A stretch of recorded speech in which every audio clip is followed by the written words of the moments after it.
नमस्कार, ANB news देख रहे हैं आप। मैं हूं आपके साथ पल्लवी राजपूत और हमारे खास बुलेटिन राष्ट्र धर्म में आप सभी का स्वागत है। केंद्रीय गृह मंत्री अमित शाह अपने पूर्व निर्धारित कार्यक्रम के तहत जम्मू कश्मीर के दौरे पर हैं।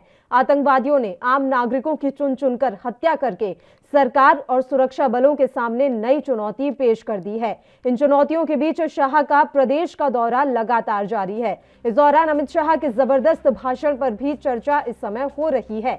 जम्मू कश्मीर दौरे के दूसरे दिन जम्मू में गृह मंत्री अमित शाह ने जनसभा में कहा कि जम्मू कश्मीर में विकास का युग शुरू हो चुका है। मैं जम्मू कश्मीर को आज ये कहने आया हूं कि जम्मू कश्मीर वालों के साथ अन्याय का समय खत्म हो चुका है। अब कोई आपके साथ अन्याय नहीं कर सकता। अब जम्मू कश्मीर का विकास होगा और ये प्रदेश देश को आगे बढ़ाने में अपना योगदान देगा। गृह मंत्री अमित शाह ने कहा कि कल ये 3 परिवार वाले मुझसे सवाल पूछ रहे थे कि क्या देकर जाओगे। भाई, मैं तो हिसाब लेकर आया हूं कि क्या देकर जाऊंगा, लेकिन 70 साल में 3 परिवार वालों ने जम्मू कश्मीर में राज किया, आपने क्या दिया, इसका हिसाब लेकर आओ। आज जम्मू कश्मीर अपना हिसाब मांग रहा है।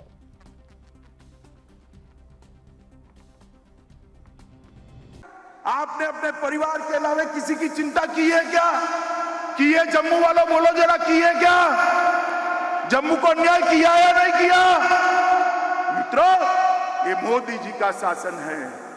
ना किसी को न्याय होगा, ना किसी का तुष्टीकरण होगा, एपीसमेंट भी किसी का नहीं होगा। और 2014 से 21 तक सितंबर तक 239 नागरिकों ने अपनी दुर्भाग्यपूर्ण तरीके से जान गंवाई है। 208 की जगह प्रतिवर्ष 30 है। मगर मैं आपके सामने ये बात कहने आया हूं, 30 आंकड़ा कम है, मगर हमें संतोष नहीं है।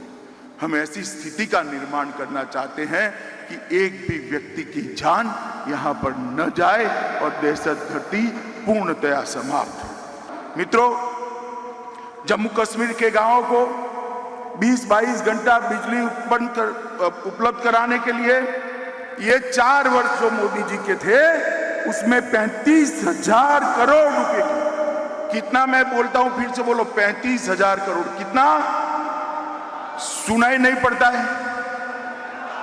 35,000 करोड़ रुपए की उत्पादन जल विद्युत करने के लिए कई सारे प्रोजेक्ट कमीशन के कारण ये 3 परिवार जो रोक कर बैठे थे, मोदी जी ने और एलजी साहब ने चालू कर दिया है। मित्रों, 35,000 करोड़ रुपए के प्रोजेक्ट।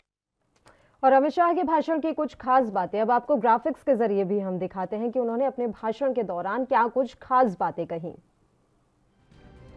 केंद्रीय गृह मंत्री अमित शाह के भाषण की कुछ खास बातें। प्रधानमंत्री मोदी ने अनुच्छेद 370 और 35A को खत्म किया। अमित शाह ने ये बातें कही हैं अपनी जनसभा के दौरान।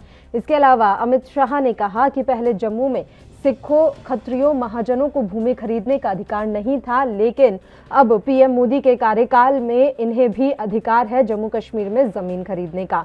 इसके अलावा अमित शाह ने जानकारी दी है कि जम्मू कश्मीर में अब 7 नए मेडिकल कॉलेज की स्थापना हो चुकी है। केंद्रीय गृह मंत्री अमित शाह इस समय जम्मू कश्मीर के दौरे पर हैं। जम्मू कश्मीर के विकास के लिए 55,000 करोड़ रुपए का पैकेज दिया। अमित शाह ने यह भी कहा है कि विकास कार्यों की जो गति है वहां तेजी से आगे बढ़ रही है। अब यहां 3 परिवारों की दादागिरी नहीं चलेगी। 3 परिवारों पर सीधा सीधा हमला केंद्रीय गृह मंत्री अमित शाह ने बोला है। उन्होंने कहा है कि 3 परिवारों की दादागिरी अब यहां नहीं चल पाएगी। मोदी सरकार के आने के बाद ही श्यामा प्रसाद मुखर्जी का बलिदान पूरा हुआ है। अमित शाह ने अपने भाषण के दौरान ये कुछ खास बातें कही हैं जो एएनबी न्यूज आप तक ग्राफिक्स के जरिए पहुंचा रहा है। साथ ही उन्होंने जनसभा को संबोधित करते हुए कहा कि ये मंदिरों की धरती है, यहाँ पर आतंकवाद और मनमर्जी नहीं चलेगी। प्रधानमंत्री मोदी ने अनुच्छेद 370 और 35A को खत्म किया। ये तमाम बातें कही गई हैं अमित शाह के द्वारा। आपको बता दें कि जम्मू कश्मीर के दौरे पर हैं केंद्रीय गृह मंत्री अमित शाह। सरकार की तरफ से जम्मू कश्मीर से अनुच्छेद 370 हटाने की घोषणा करने का काम भी अमित शाह ने ही किया था।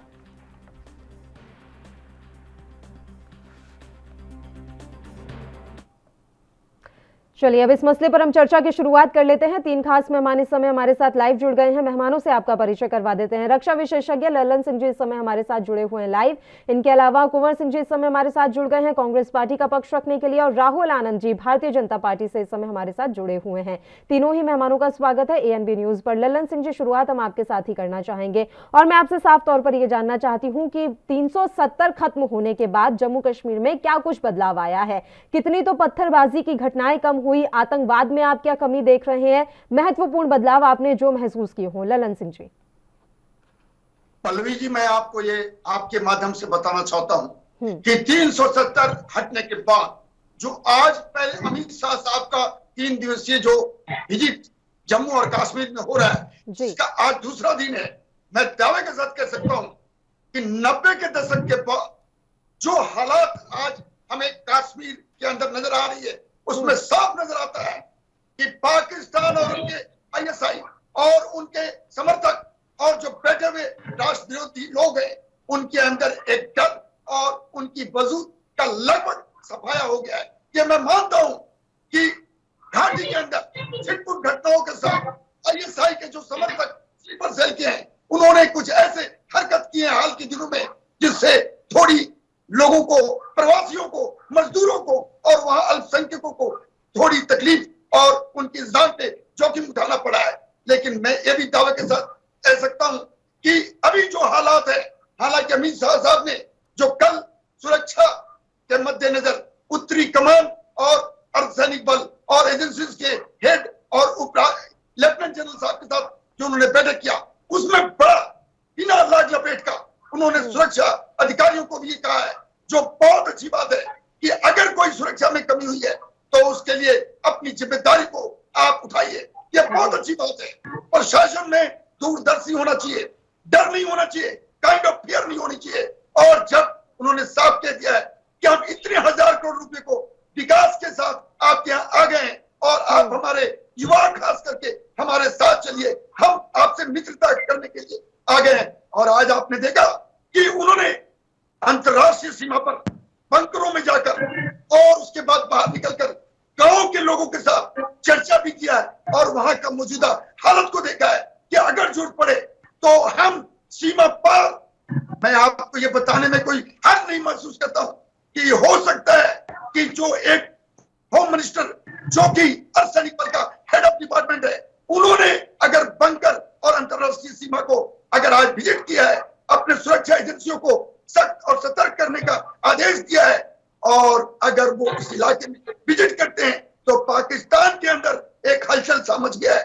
मैं आपको दावे के साथ कह सकता हूं कि अगर हमारी जो भारत सरकार है, सुरक्षा की जो एजेंसियां हैं, सेना है, अगर वो कुछ प्लानिंग कर रही है, हर बार अगर पाकिस्तान ने इस तरह की हरकत की, वो मत समझे कि अगर हम ऐसे हरकत करते रहेंगे और तालिबान और चीन के अप्रत्यक्ष शुरू का सपोर्ट से हम कुछ न कुछ नापाक इरादा भारत के सामने पेश करते रहेंगे तो ऐसे ही चलेगा। जरूर हलचल मचा हुआ है लंचिंग पैड के ऊपर POK में, और मैं दावे के साथ कह सकता हूं कि अगर इन्होंने कोई इस तरह की गलती की तो इनका नुकसान उठाना लाजमी है। और मैं आपको यह भी बताना चाहता हूं कि अभी आतंकवाद लगभग समाप्त हो चुका है। आज आपने देखा कि शोपिया और अनंतनाग के अंदर हमारे सुरक्षा बलों ने कितनी अच्छी सफलता प्राप्त की है। ठीक है, उसके अंदर लंबे टाइम से लगातार जारी है और ये हमने अब देखना शुरू किया है कि सेना की भी इतनी सक्रियता है कि पिछले 13-14 दिनों से लगातार सर्च ऑपरेशन किया जा रहा है पुंछ में। ये इस तरह के बदलाव महसूस किए गए हैं। अब इन बदलावों से आने वाले समय में क्या कुछ परिवर्तन नजर आएगा, ये हम आपसे समझेंगे। उससे पहले बाकी दोनों मेहमानों का भी हम रुख कर लेते हैं। राहुल आनंद जी, सवाल ये है कि महबूबा मुफ्ती कह रही हैं कि सब कुछ सामान्य होने का और दिखाने का केवल नाटक रचा जा रहा है। आप लोग बस ये कोशिश कर रहे हैं कि दुनिया को दिखा पाएं कि जम्मू कश्मीर में सब कुछ सामान्य है, जबकि हकीकत बिल्कुल उलट है। 700 लोगों को अभी भी आपने नजरबंद किया हुआ है। देखिए पल्लवी जी, हमारे साथ जो एक रक्षा विशेषज्ञ हैं ललन सिंह जी की बात पे अगर आप गौर करें और उनकी बातों में जो वही कश्मीरियत की और जो है अपनी बातों में जो आया है मैं इसका बहुत सम्मान करता हूं और इससे देश की जनता का भी मन प्रसन्न होगा, यह सोचकर कि एक रक्षा विशेषज्ञ प्रकार की बातें जो बातें करता है उससे ही हाउस इसका जवाब खुद कश्मीरियत है। और खास करके जो महबूबा मुफ्ती जो बातों को कह रही हैं कि नजरबंद किया गया है, तो वो कौन लोग हैं जिनको नजरबंद किया गया है? वो वही लोग हैं जो भारत तेरे टुकड़े होंगे का साथ देते थे, और जब जम्मू कश्मीर को बंद करने के लिए कैलेंडर निकाला जाता था और जब शेख अब्दुल्ला का जन्मदिन मनाया जाता था, उस चीजों को रोकने का भारतीय जनता पार्टी ने किया जो साहसी कदम, जो एक तत्काल शब्द को पढ़ना भूल गए थे कांग्रेस के साथी हमारे, और वोट बैंक की राजनीति के लिए जो 4 परिवार हैं जम्मू कश्मीर में, उन्हीं पे ध्यान दिया। और ये वही लोग हैं जो ये कहा करते थे कि अगर ऐसा हुआ तो तिरंगा उठाने वाला कोई नहीं मिलेगा। आज क्या हुआ? आज वही लोग हैं, आज वही जम्मू कश्मीर जो खास करके जो 90 के दशक का जो डर था और जो लोग कहते थे कि कश्मीर होगा, वहां के पंडितों को आज वही मस्जिद के अनाउंसमेंट साथ में आप नहीं रहिए, हमारे राज्य को छोड़कर नहीं जाइए। देखिए ऐसा है आनंद साहब, ये उम्मीद की जा रही थी कि आतंकवाद की पूरी तरह से कमर टूट जाएगी। ये हकीकत है कि कुछ कमी आई है घटनाओं में, लेकिन अभी तक हमने कितने कश्मीरी पंडितों को वहां बसा दिया? या फिर जो भी बात कर रहे थे अमित शाह कि पहले वहां पर खत्री नहीं बस सकते थे, महाजन नहीं बस सकते थे, तो कितने लोगों ने वहां जमीन खरीदी है? इसका कुछ आंकड़ा आप दे पाएंगे कि 370 खत्म होने के बाद इतने लोगों को हम वहां बसा चुके हैं, पुनर्वास करवा चुके हैं? जब 70 हटाया गया उसके बाद से सरकार द्वारा लगभग 50 फैसले ऐसे लिए गए जम्मू कश्मीर में लोगों को बचाने के लिए और वहां के रोजी रोजगार को बढ़ाने के लिए आगे आया गया। जो हमारे एनजी उन्होंने भी हर संभव हर तरह का प्रयास किया है लोगों को बचाने। जो जमीनें खरीदने की बात है तो माननीय गृह मंत्री जी ने संसद में इस बात को कहा था कि हमारे यहाँ 2 लोगों ने अब तक जमीन खरीदी है, 2 लोगों ने अब तक जमीन खरीदी है, बाकी की प्रक्रिया चल रही है खरीदने की। तो जो माहौल जो बिगड़ा हुआ था उस माहौल को तो सुधारा जाता है। देखिए किसी भी कार्य को और कोई भी बदलाव ऑन एंड सडन नहीं होता है, उस बदलाव को करने में थोड़ा वक्त लगता है। लेकिन जिस प्रकार के मेडिकल कॉलेजेस की घोषणा की गई है, जो 400 से ऊपर जो MOU जो साइन किए गए, माफ कीजिएगा 456 MOU जो साइन किए गए हैं, वो कहीं ना कहीं जम्मू कश्मीर में जो बदलाव आएंगे, जो रोजगार आएंगे, जो कॉलेजेस खोलेंगे, जो कंपनियां बैठेगी, तो उसको करने के लिए जो सरकारी नौकरियां खास करके जो बहाली वहां पे चल रही है, उन सबों को करने के लिए जब लोग वहां जाना शुरू करेंगे तो निश्चय ही वहां पे लोग बसने भी लगेंगे। ये कल की ही रिपोर्ट सामने आई थी, आप कह रहे थे अभी जो आपने कहा कि वहां जब लोग जाना शुरू करेंगे, अभी तो हालात ये हो रहे हैं कि वहां जो बाहरी राज्यों के लोग बसे हुए हैं वो वापस अपने राज्यों की ओर जाना शुरू कर रहे हैं। बेतिया से एक परिवार कल ही लौटा है, बिहार के बेतिया से, और उन्होंने ये बात कही है कि अब वहां डर का माहौल हो गया है। स्थानीय नागरिक तो सुरक्षित हैं, स्थानीय लोग भी सुरक्षित हैं, लेकिन जो बाहर से आए हैं उनको सुरक्षा कोई मुहैया नहीं करवा रहा है, इसलिए वो वापस अपने घरों की ओर लौट रहे हैं। इस तरह का माहौल और ये डर जो पैदा करने की कोशिश कर रहा था पाकिस्तान, वो उसमें कामयाब हो रहा है। राहुल आनंद जी, मैं लौटूंगी आपके पास, एक रिएक्शन हम कुंवर सिंह जी से ले लेते हैं। कुंवर सिंह जी, आज एक बार फिर गांधी परिवार को निशाने पर लिया है अमित शाह ने, और उन्होंने पूछा है कि हमसे जवाब मांगा जा रहा है कि हमने 2019 के बाद क्या किया, लेकिन आप भी तो जवाब दीजिए कि आप 70 सालों में क्या कर पाए जम्मू कश्मीर के लिए। जी सर, आपका सवाल तीसरे नंबर पर है। पहले मैं रक्षा विशेषज्ञ जी को कुछ जो उनने कहा है और राहुल भाई ने कहा। पहली बात तो 370 समाप्त हुआ, इसके लिए बहुत बहुत बधाई। अमन शांति देश में हर कोने पर बहाल हो, ये मैं भी चाहता हूं, और देश का हर हिस्सा शांति अमन चैन से रहे। अमित शाह जी ने जो कहा वो भी बात सामने आएगी, पर मैं रक्षा विशेषज्ञ जी को याद दिलाना चाहता हूं। उन्होंने कहा कि 7 साल में अब पाकिस्तान यदि तिरछी नजर करेगा तो उसको करारा जवाब मिले। तो क्या जब पिछली 3 बार आक्रमण किया पाकिस्तान ने तो हमने चूड़ियां पहन ली थी, या हम हार गए, या हम सरेंडर कर दिए? एक रक्षा विशेषज्ञ एक पहलू से बात कर रहे हैं, ये मुझे मेरे हिसाब से ठीक नहीं। दूसरी बात, विशेषज्ञ जी ने कहा कि 90 के बाद, 90 में हालात किसने पैदा किए?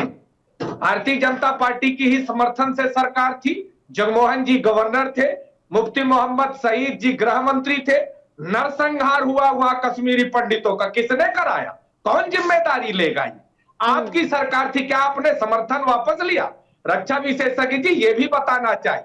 आपने कहा 99 में वाजपेयी जी की सरकार, तो क्या वाजपेयी जी ने कुछ नहीं किया? आप कहते हैं कि अब दिख रहा है पाकिस्तान को जवाब नहीं दिया, तो वाजपेयी जी ने क्या किया था? देश की सेना ने कोई काम नहीं किया। अभी इसके बाद आपने कहा कि वहां 3 परिवार, मैं पूछना चाहता हूं मुफ्ती मोहम्मद सईद के साथ किसने सरकार बनाई? मैंने?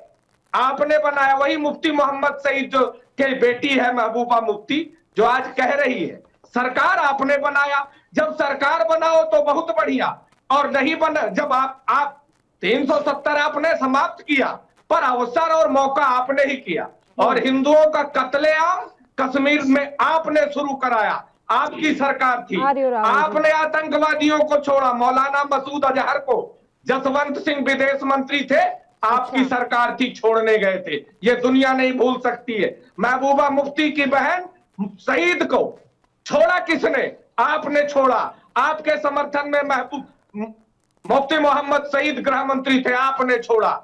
आज भी आपके यहां आपने नोटबंदी लागू की, आपने कहा था आतंकवाद की कमर टूट जाएगी। अमित शाह ने खुद स्वीकार किया कि पिछले साल 2019 में 208 लोग अपने प्राण गंवाए थे, 370 जाने के बाद 239 लोगों ने प्राण गंवाया। एक आदमी मरता और आप उसको सरलता से लेते हैं। मैं पूछना चाहता हूं कि जिस किसान का बेटा देश की सुरक्षा में अपने प्राण शहीद करता है, उनके बारे में बस 239 ने प्राण गंवा दिए, ये जवाब है? तीसरा सवाल, आपने जो कहा कि वहां पैसे, नरेंद्र मोदी जी ने कहा था ट्रांजिट कैंप बनाएंगे कश्मीरी पंडितों का, कितना बनाया बताइए? कितने वहां कश्मीरी पंडित जाके पुनर्स्थापित हुए बताइए? अमित शाह जी ने कहा गुर्जर फल्ला धिमका, किसने जमीन ली? वो आंकड़ा सबके सामने, पर 3000 हेक्टेयर जमीन अडानी ने जरूर वहां ले ली है, वो बात 101% सही। 3500 नौकरी आपने कहा था कि हम वहां के कश्मीरी पंडितों को देंगे, 2 साल गुजरने को आ रहा है, आपने मात्र 1500 लोगों को वहां फॉर्म भराए हैं और 500 लोगों को नौकरी दी। मैं ये नहीं कह रहा हूं कि 370 के बाद बदलाव, पर नोटबंदी से आपको क्या लाभ हुआ? क्या आतंकवाद समाप्त हो गया? क्या आपने कश्मीरी पंडितों को वहां पुनर्स्थापित किया? आज फिर से घाटी के अंदर 10 दिन के अंदर 40 लोगों ने बाहर के देश के बाहर जिन प्रदेशों के लोगों ने वहां अपने प्राण गंवाए।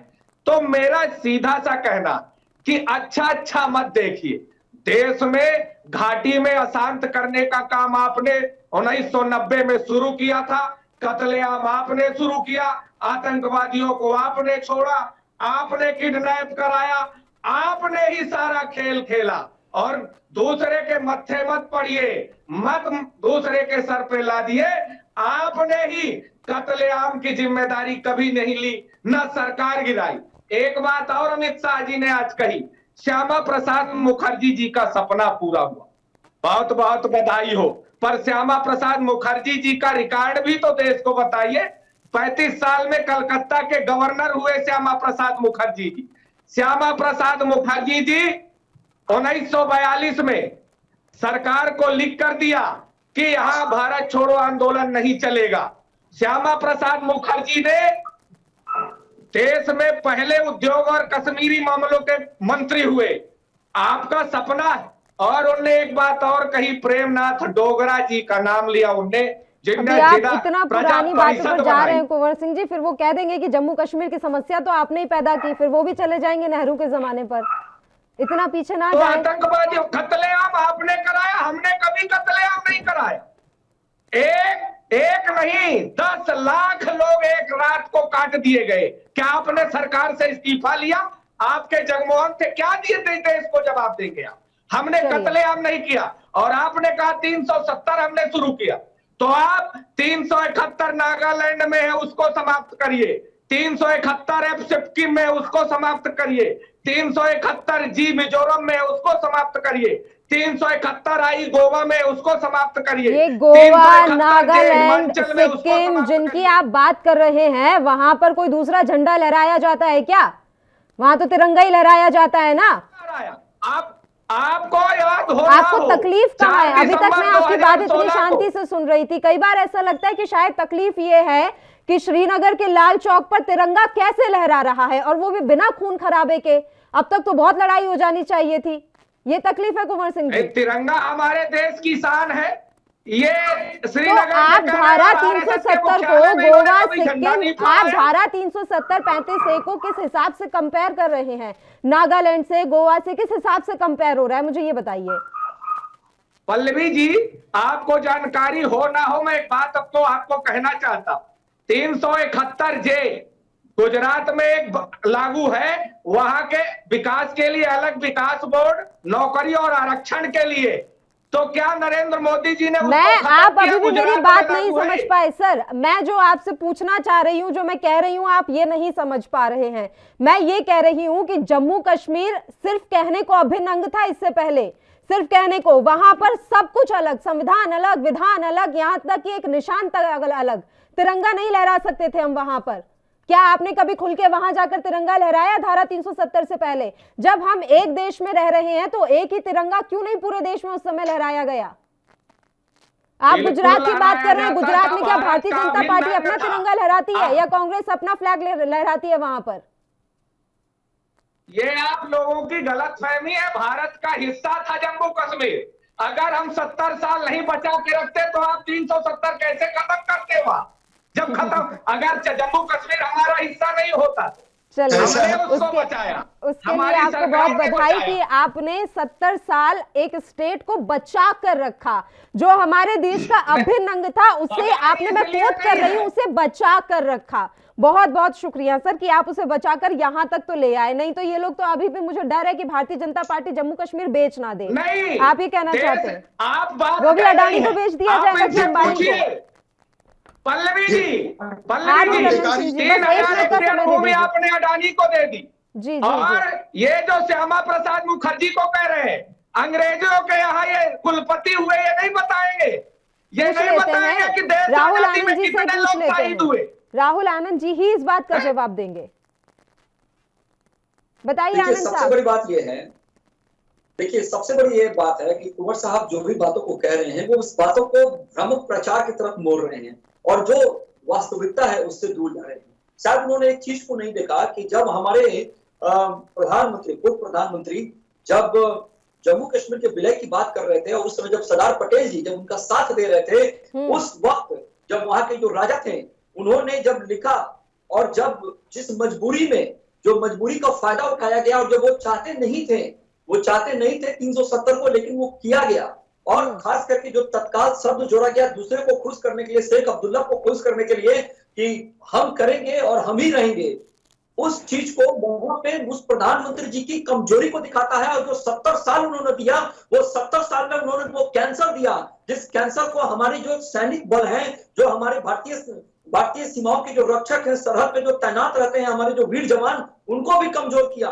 हमने कोई उनको शक्ति नहीं दी, वो वही जवान है, बस उनको हमने बजरंग बली की तरह बस याद दिलाया कि आपके पास वो शक्ति है, आपके पास वो बंदूकें हैं, दुश्मनों के सीना पर छलनी कर सकती है। कह रहे हैं कि 90 के दशक में कत्लेआम तो आपके समय हुआ सर, क्या किया आपने? उस कत्लेआम का क्या रहा?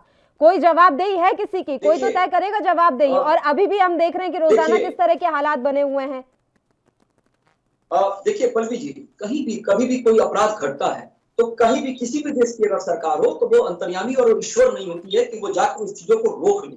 हाँ, आप ये देखिए कि 370 रखने के बाद कि क्या कमियां आई हैं, क्या गतिविधियों में कितनी कमियां आई हैं, वो अगर हम चर्चा करें। जो कुंवर साहब भी एक बहुत अच्छी बात कह रहे थे कि आपने आतंकवाद का कमर नहीं तोड़ा, जब नोटबंदी किया कैसे नहीं कमर टूटा। पहले जब स्टोन प्लेटिंग किया जाता था उस समय पैसे दिए जाते थे बच्चों को कि 1000 2000 का जो रेट तय होता था जुमे के दिन पत्थरबाजी करने का, वो खत्म हो गया।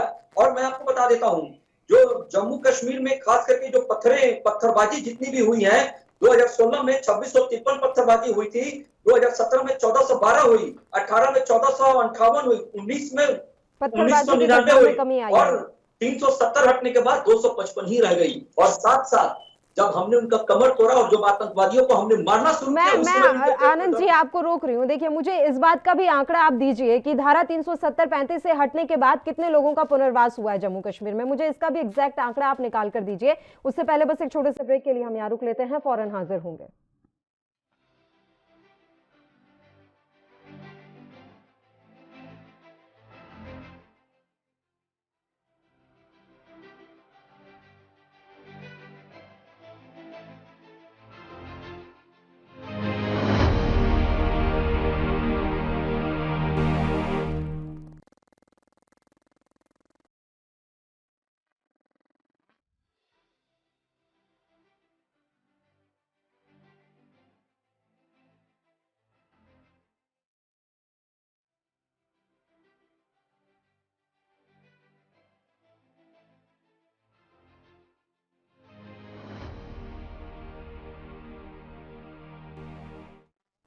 ब्रेक के बाद एक बार फिर से आप सभी का स्वागत है। चर्चा लगातार जारी है और तीनों मेहमान भी हमारे साथ बने हुए हैं। राहुल आनंद जी, बताइए, आंकड़ा बताइए सर पुनर्वास का। देखिए, संसद में जो माननीय गृह मंत्री जी ने, गृह राज्य मंत्री जी ने जो आंकड़े दिए थे, उसमें यही प्रस्तुत किया गया था कि 2 लोगों ने वहां जंगलें खरीदी हैं। ये एक शुरुआत है, ये एक शुरुआत है पल्लवी जी। दूसरी बात, इन दोनों में से अडानी तो नहीं है एक जो सरकारी दो जिनकी बात, ठीक है, सरकार ने जो आंकड़े प्रस्तुत किए हैं वो मेरे पास भी हैं। और खास करके आप इस पे भी ध्यान रखिए, जो अंबानी अडानी की जहां तक जो बातें की जाती हैं उस पे हम बाद में आएंगे। लेकिन फिलहाल आपको मैं बता दूं, जो पुनर्वास की जो बातें हैं, मैंने आपको पहले भी कहा था, अपने प्रारंभिक संबोधन में एक बात कही थी जो महत्वपूर्ण बात थी। मैंने कहा कि कोई भी बदलाव अचानक नहीं होते हैं, फैसले लिए जाते हैं, उसके लिए रोड मैप बनाया जाता है। और जो रोड मैप बनाया गया, जो 456 जो करार हुए हैं कंपनियों के साथ, और जो मेडिकल कॉलेज की खास करके जो घोषणाएं की गई है जिसमें 2000 बच्चों को पढ़ाया जाएगा, तो ये कहीं ना कहीं वो वहां की रोजी रोजगार और वहां बसने की व्यवस्था की जा रही है। और जो कंपनियां वहां पे जो प्लांटेशन की जा रही है वो वहां पे रोजगार देगा और नौकरियों के लिए लोग यहाँ से जाएंगे। और सरकार ने खास करके जो कमर तोड़ने की जहां तक बात है, जो लाल चौक पर जो दूसरा तिरंगा फहराया जाता था उसको हटाकर फेंकने के बाद जो तिरंगा लहराया है वो हर भारतीय का स्वर्णिम सपना था। वो 135 करोड़ लोगों का वो सपना था जो हमने किया है। अब आते हैं वो बदलाव की तरफ। तो मैं आपको इस चीज को विश्वास दिलाता हूं और कुंवर साहब को भी मैं विश्वास दिलाता हूं कि जो भी बातें वो कह रहे थे और जो कैंसर की जो बातें वो करे, जो कैंसर इलाज उन्होंने जो पाला था, ये कहीं ना कहीं ये कमजोर प्रधानमंत्री की छवि को बनाता है। और खास करके जो सिविलियन को जो मारा गया है, हमें खेद प्रकट है और हमारे जवानों के लिए भी हमें खेद है, हमें दुख है कि हमारे लोग मरे हैं। लेकिन हमारे देश में आज एक देश का जो दर्जा की जो बात करते हैं उसको हमने मुकाम को हासिल किया है। कभी भी कोई भी जीत किसी लड़ाई के बाद ही की जाती है। और जो आतंकवादियों के पेट में जो दर्द हुआ है, आप देखें जिस प्रकार की पहले की गतिविधियां थी, मैं ये नहीं कहता कि 100% समाप्त हो गई है, मैं बिल्कुल नहीं मानता, लेकिन उसको समाप्त करने की तरफ हमारे वीर जवान आगे बढ़े हैं और वो कर रहे हैं। और जो अमित शाह जी का जो हुआ है वो कहीं ना कहीं वो जोश भरने का काम किया जा रहा है। और उन्होंने बॉर्डर पे खड़े होकर अपने जवानों को ये निर्देश दिया है कि कहीं ना कहीं फिर से उरी और सर्जिकल स्ट्राइक करने के लिए भारत तैयार है। और उन्होंने कुंवर साहब ने एक बात कही कि क्यों नहीं मारा, अगर पाकिस्तान को उन्होंने एक निर्देश दिया था। तो मैं कुंवर साहब को एक बात बताना चाहूंगा कि कभी भी कोई भी चीजें करते वक्त अपने लोगों का भी ख्याल रखा जाता है। इन्हें तो ये भी भरोसा नहीं है कि हमने चाइना को खदेड़ा है गलवान घाटी में, ये तो वो भी नहीं मानते हैं। और ये खास गलवान के आंखों बांध करके सैनिकों को ले गया भाई, ऐसा तो हो ही नहीं सकता है। जबकि हमारे चाइना के अखबार वायरल हैं और अमेरिका ने भी माना है कि गलवान में हिंदुस्तान भारी पड़ा था उनके ऊपर। तो ये हमारा मनोबल है। हम चारों तरफ से अगर हमारा पड़ोसी अच्छा होता है तो निश्चय ही हम घर में आराम से सो सकते हैं, लेकिन हमारा पड़ोसी खराब होता है तो हमें जागने की आवश्यकता और हम जाग रहे हैं। पाकिस्तान को जवाब देना बहुत आसान है, वो कायर है, वो कायर प्रदेश है, वह फीजिएगा कायर देश है। लेकिन वहां पे भी कुछ लोग रहते हैं जो बेकसूर है। अगर कहीं का मुखिया गलत है तो उस मुखिया को जवाब देना है, अपनी अपनी सेना के माध्यम से, ना कि उस देश को समाप्त कर देना है, ये हम नहीं चाहते हैं। इसलिए जो भी ये बातें कर रहे थे, जो महबूबा मुफ्ती के साथ ये सरकार बनाने की बात कर रहे थे, तो मैं आपको बताता हूं, सरकार हमने बनाई जरूर थी, लेकिन महबूबा मुफ्ती जी जब आतंकवादियों का साथ देने लगी, अलगाववादियों का साथ देने लगी, तो हमने उनका साथ भी छोड़ा और उनको नजरबंद किया। और आज जो बदलाव की जो विचारधारा कश्मीर के अंदर दिख रही है, वो कहीं ना कहीं ये सारे 135 करोड़ और खास करके जो हमारे जवान हैं, उनके चेहरे की ये हंसी है और उनका ये विश्वास और ये मनोबल है, जिसको मैं प्राथमिकता के साथ कहता हूं कि एक भी लाशें नहीं गिरी और 370-35 से समाप्त हो गया। ये बहुत बड़ी उपलब्धि है भारतीय सरकार की। चलिए, अंडरग्राउंड वर्कर को लेकर भी मैं आपसे आपके अगले संबोधन में जवाब चाहूंगी कि अभी हम देख रहे हैं कि स्लीपर सेल बहुत ज्यादा एक्टिव हैं। इसके अलावा अंडरग्राउंड वर्कर जो लगातार इन आतंकवादियों को मदद पहुंचा रहे हैं, वो इस समय जबरदस्त तरीके से एक्टिव हो गए हैं। मानसिकता में बदलाव लाने की हमें उम्मीद थी कि अब जो वहां के स्थानीय युवा है वो अच्छी राह और नई राह की ओर जाएंगे, लेकिन क्या वैसा हो पा रहा है? जमीनी हकीकत क्या है, मैं ये आपसे जानना चाहूंगी। उससे पहले ललन सिंह जी आपका रुख कर लेते हैं। अब आप अपनी बात रखिए सर, बताइए। पल्लवी जी सर, मैं बहुत आसान शब्दों में, चाहे प्रवक्ता साहब हैं या और राजनीति से रिलेटेड लोग हैं, 90 का दशक में मैं एकदम यंग ऑफिसर था और मैं 3 बार घाटी में पोस्टेड था।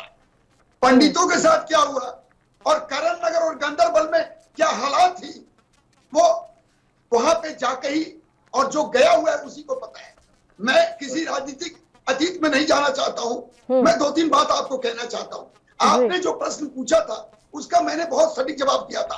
हमारे अमित शाह साहब ने जो कल बैठक में, चाहे वो सेना के थे, एजेंसीज के थे, इंटेलिजेंस और रॉ के थे, उनको बहुत अच्छा बताया है कि आप अपनी जिम्मेदारी को लीजिए।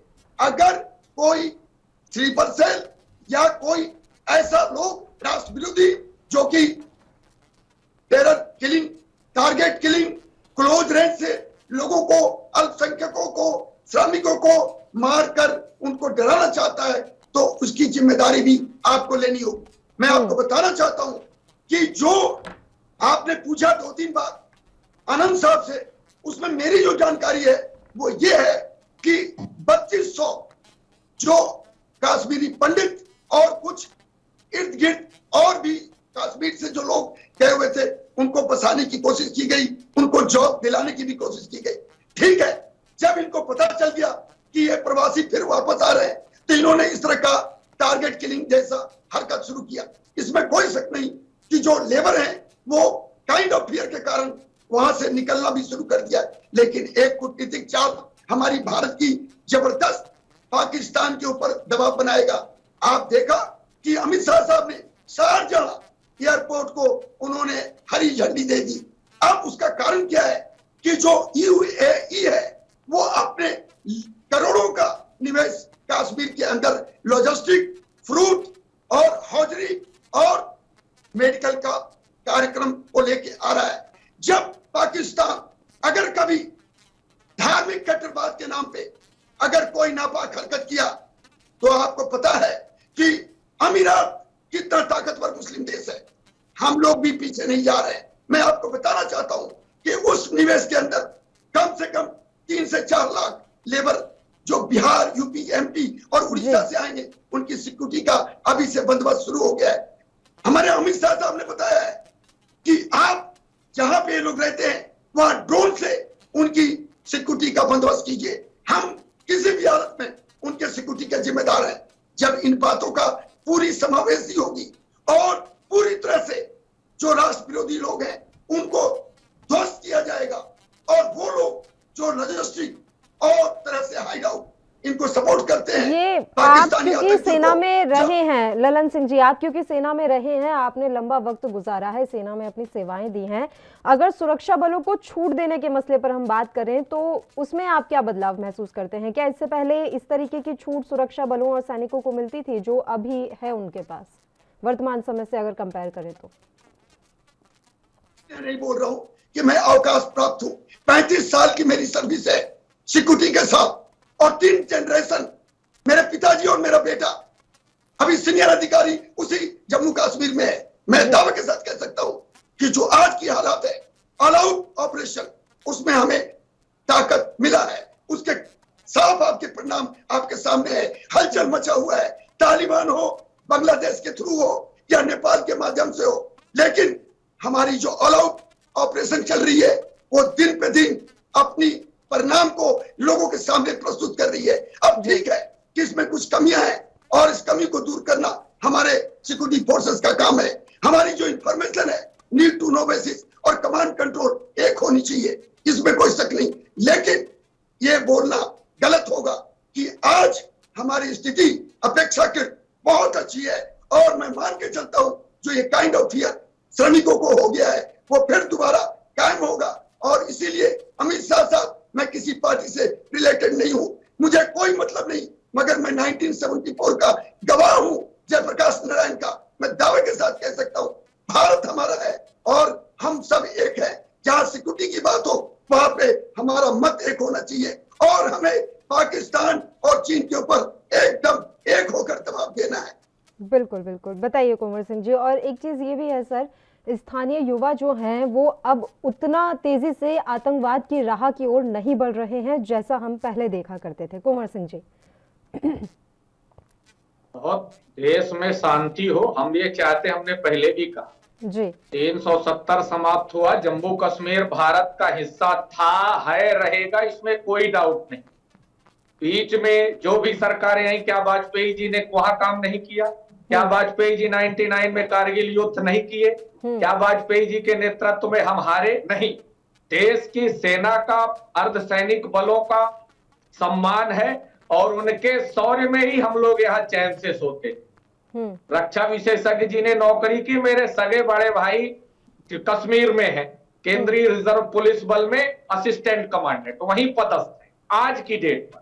तो देश के सेना का, अर्धसैनिक बलों का बहुत बहुत सम्मान है।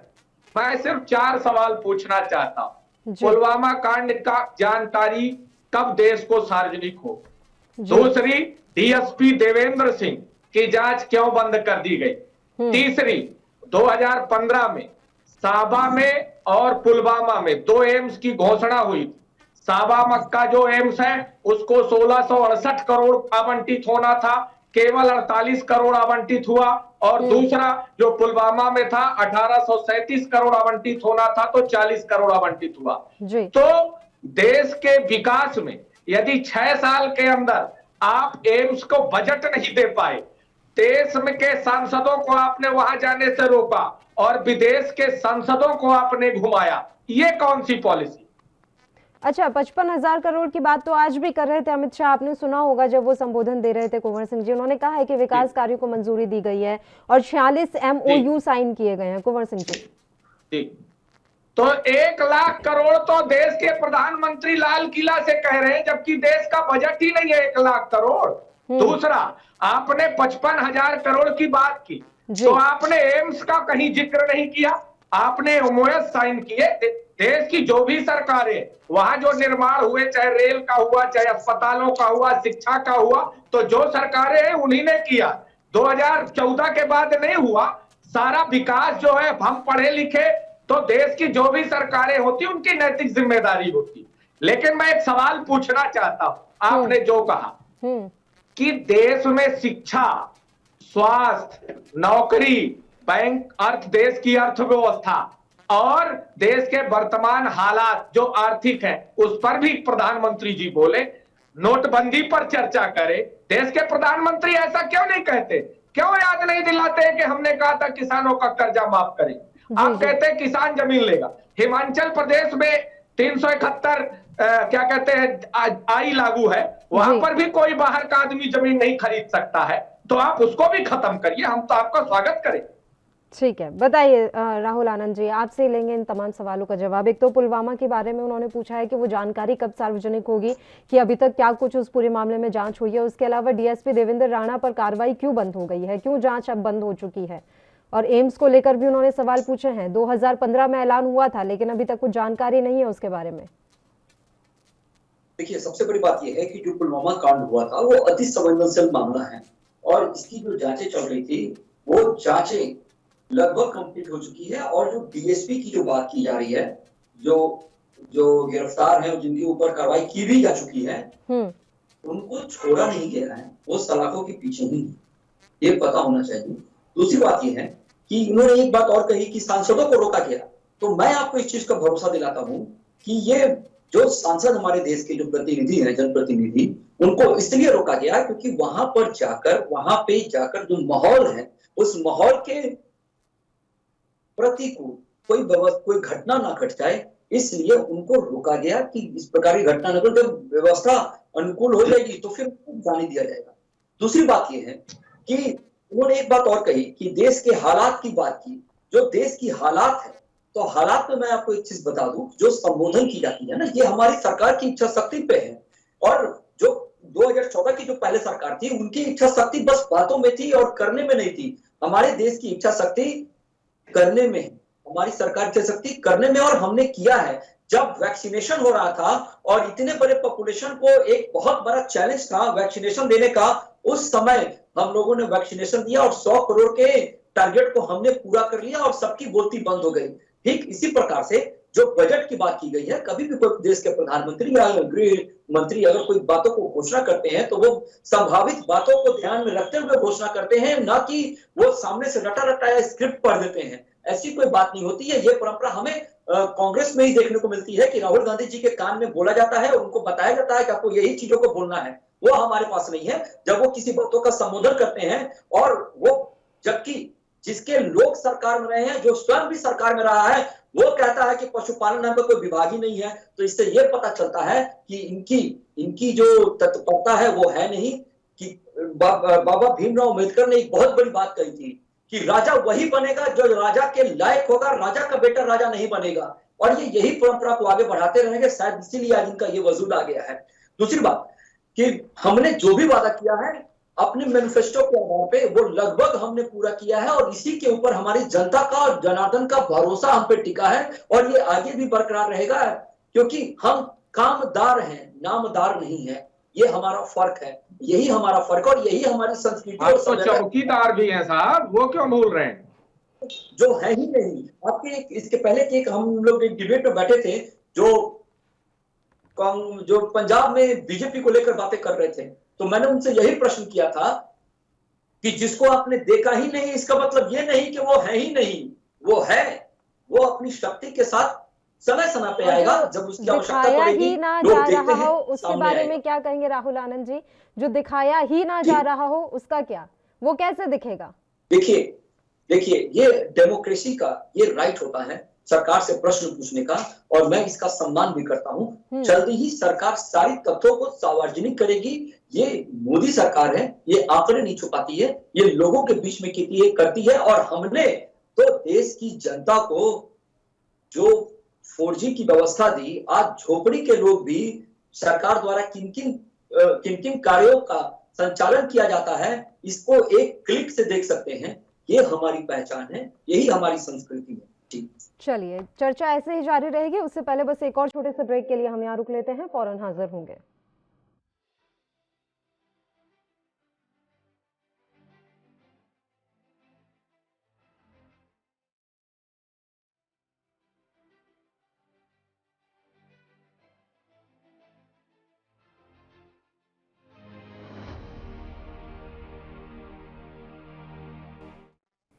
ब्रेक के बाद एक बार फिर से आप सभी का स्वागत है। कुंवर सिंह जी, मैं आपका रुख करना चाहूंगी। अभी गुलाम नबी आजाद भी गए थे जम्मू कश्मीर के दौरे पर, वहां से लौटकर क्या कुछ कहा है उन्होंने, और वो क्या मानते हैं कि अभी जम्मू कश्मीर की जो जमीनी स्थिति क्या है? क्योंकि महबूबा मुफ्ती तो साफ कह चुकी हैं कि जो दिखाया जा रहा है वो हकीकत नहीं है।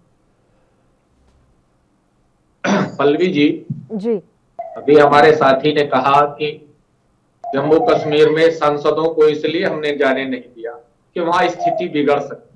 मैं भाई से पूछना चाहता हूं कि भारत के लोकतंत्र में यदि भारत के ही सांसद, उनके जाने से स्थिति बिगड़ जाएगी और विदेशों के सांसद जाएंगे तो स्थिति नहीं बिगड़ेगी। ये लोकतंत्र है।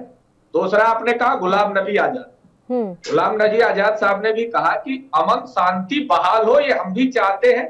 हम नहीं चाहते कि घाटी चले। और देखिए, मेरा भी व्यक्तिगत ये मानना है कि हिंदुस्तान अमन चैन की सांस ले, बहुत हो गया आतंकवाद। लेकिन अभी हमारे साथी ने कहा हम नामदार नहीं कामदार हैं। हमारे प्रधानमंत्री जी जो कहते हैं भाई आपने कहा था हम काला धन लाएंगे, आपने कहा था, हमने थोड़ी आपसे जबरदस्ती मांगा।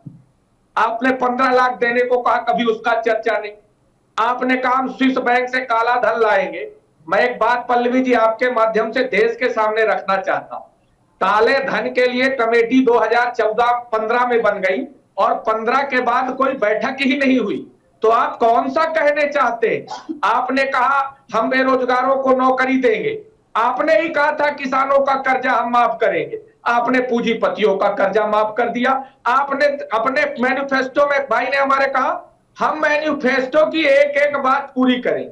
क्या आपने मैनिफेस्टो में लिखा था कि देश की सार्वजनिक संपत्तियां हम बेचेंगे, जो लाभ में है उनको बेचेंगे? एक उदाहरण पल्लवी जी मैं आपके सामने रखना चाहता हूं, अगर वक्त दे तो। जी बताइए।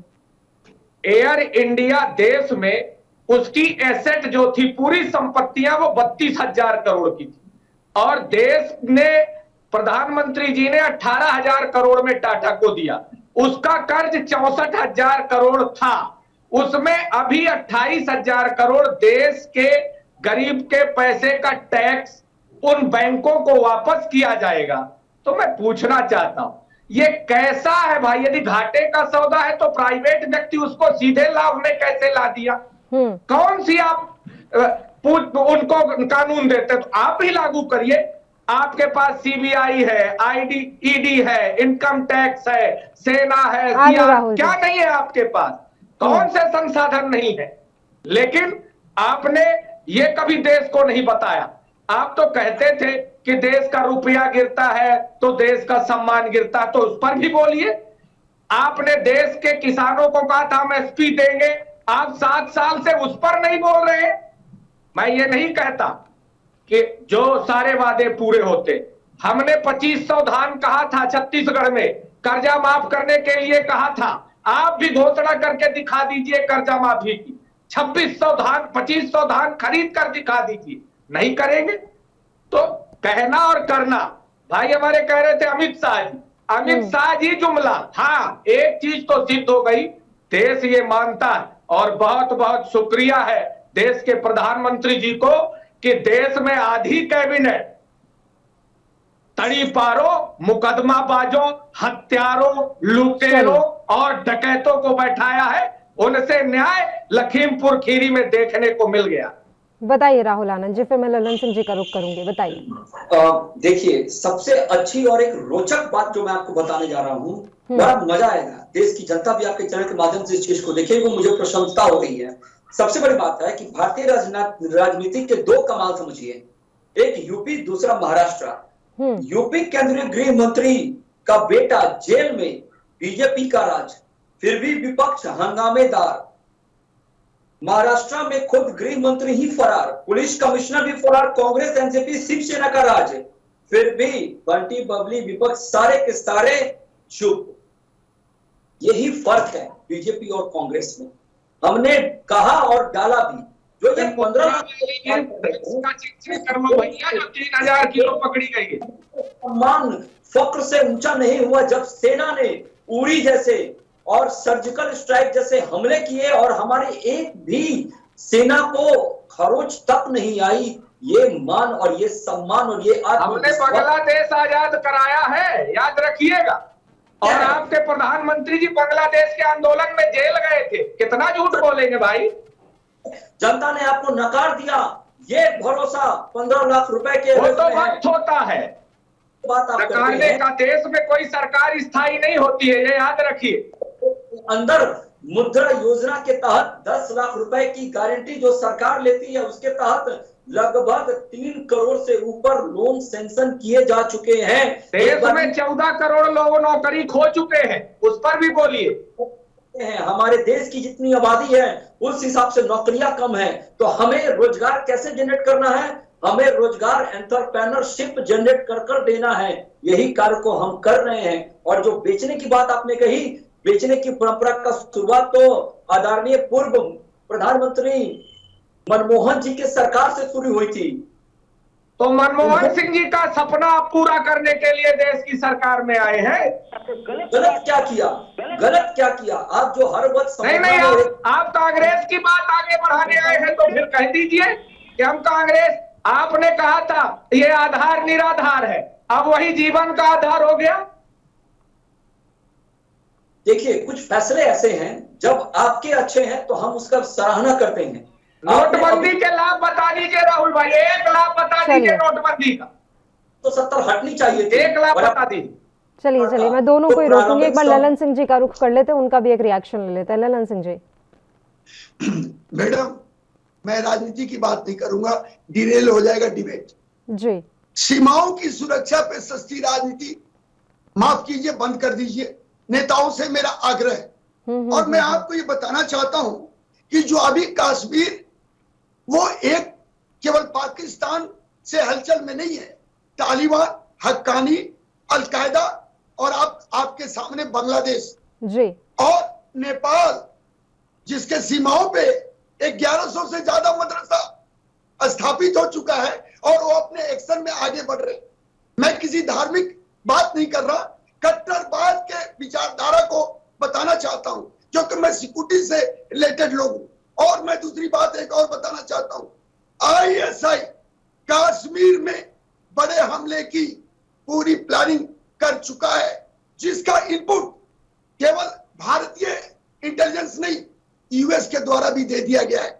मैं आपको बताना चाहता हूं, यही कारण है कि चीनी सीमा पर आपको एस्मर्च जो रसा का और हमारा पिनाक जो मिसाइल है और हमारा बोफर्स तैनात कर दिया गया है। हम आसमान जमीन चारों तरफ से अपने आप को चौकस कर चुके हैं। यह समय है कि राजनीतिक उपचुनाव, उत्तर प्रदेश का चुनाव, लखीमपुर किसान आंदोलन, ये सब होंगे, लेकिन अगर सुरक्षा नहीं है तो विकास संभव नहीं है। ये मैं अपनी फंडामेंटल आदरणीय विशेषज्ञ जी, 70 साल में सीमाएं कहीं कुछ नहीं हुआ, और वक्त बदला है, हथियार बदले, समय बदलना है तो डेवलप होता है। आप अपना उदाहरण दीजिए, क्यों नहीं सीमा पर जाते हैं, क्यों नहीं सियासत की चर्चा करते हैं? केवल आप, अरे इंदिरा गांधी जी ने लाहौर पहुंच गई थी इंदिरा गांधी, कहाँ पड़े हो भाई, कहाँ नौकरी करते रहे आप? केवल राजनीति से मत जोड़िए, सुरक्षा को राजनीति से नहीं जोड़ रहे हैं। आप पता नहीं कौन सा चश्मा लगा के आए हैं जो आपको कुछ दिखता ही नहीं है। क्या चीज है? आज देश बदल गया है, देश में देश के भक्त के साथ चलिए हथियार ठीक भी है। बदलते हैं। अभी सुरक्षा के मसले पर अगर ना हो इस तरह की सियासी बहसा बहसी तो ज्यादा बेहतर है। और मैं अभी फिलहाल तीनों ही मेहमानों का शुक्रिया अदा करना चाहूंगी तमाम चर्चा करने के लिए आप हमारे साथ जुड़े। तो आपको बता दें कि अमित शाह इस समय जम्मू कश्मीर के दौरे पर हैं और उन्होंने अपने दौरे के दौरान अपने भाषण में कई अहम बातें कही हैं। हालांकि बड़ी बात यह है कि आतंकवाद की कमर कैसे टूटे, और सच में फोकस बस इसी पर होना चाहिए कि अगर आपने धारा 370 खत्म की थी आतंकवाद की कमर तोड़ने के लिए, तो वो मंशा अभी तक पूरी क्यों नहीं हो पाई है। अब रणनीति और नीतियां बदलने की जरूरत है। इसी के साथ राष्ट्रधर्म में फिलहाल के लिए इतना ही। मुझे दीजिए इजाजत। देश और प्रदेश के तमाम ताजा खबरों के लिए आप देखते रहिए ANB न्यूज। नमस्कार।